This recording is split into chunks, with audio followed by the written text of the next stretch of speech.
should love your enemies.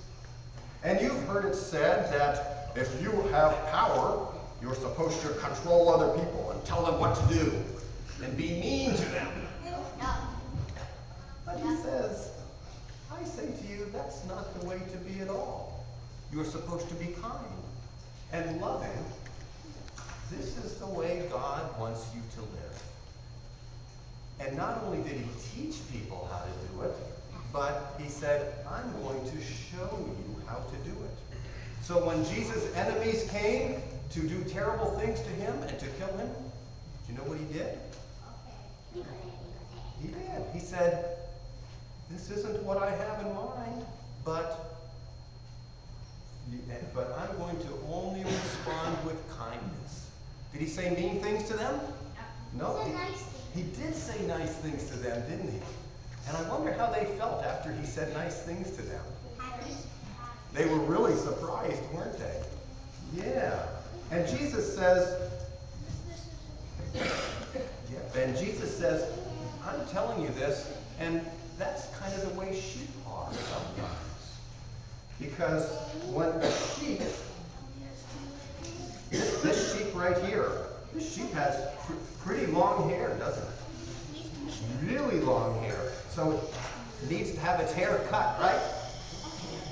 No, I'm not going to cut it. This is Bert Johnson's sheep. I don't think he'd be too happy if I would cut it. But when you come to cut the sheep's hair, do you think the sheep wants to get his hair cut? No, we talked about it. He looks happy right now, doesn't he? He does. But if he knew, like, if this sheep knew I was back here and ready to cut his hair, do you think he'd still be happy? Yeah. Oh, this does look a little shorter, doesn't it? No, I don't think so. I don't think sheep like to get their hair cut because I have a dog and my dog hates getting his hair cut. I do. Yep, I cut my dog's hair. Yep. But when somebody comes to cut the sheep's hair, does the sheep make a lot of noise and protest and be angry? Sometimes. But Jesus says, no, I want you to, but I'm going to be like a sheep who doesn't get angry. Even when somebody comes to cut my hair.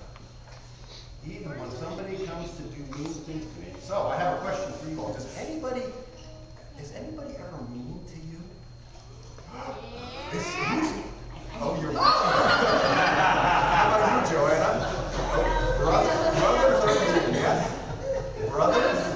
Sisters? Yeah, families tend to do that sometimes. I know that families are pretty mean sometimes to each other. But Jesus says, when somebody's mean to you, should you be mean back? No. He says, no. When someone is mean to you, you should respond with love and kindness. Because that's the way I did it. And that's what I am calling you to do as well. And you're going to find out that it works. If you're mean to your brother and your brother gets mean to you and you just keep being mean all the time, what does that get you? Nowhere. Nowhere at all. So it might feel good once in a while, but somewhere along the way you got to break that cycle, and somebody's got to forgive and say, I'm not going to be mean. And that's what Jesus says. And Jesus says we should be like sheep. We are called to be like sheep who, when somebody comes to cut their hair, is silent and responds with love and kindness. Let us pray. The Lord be with you.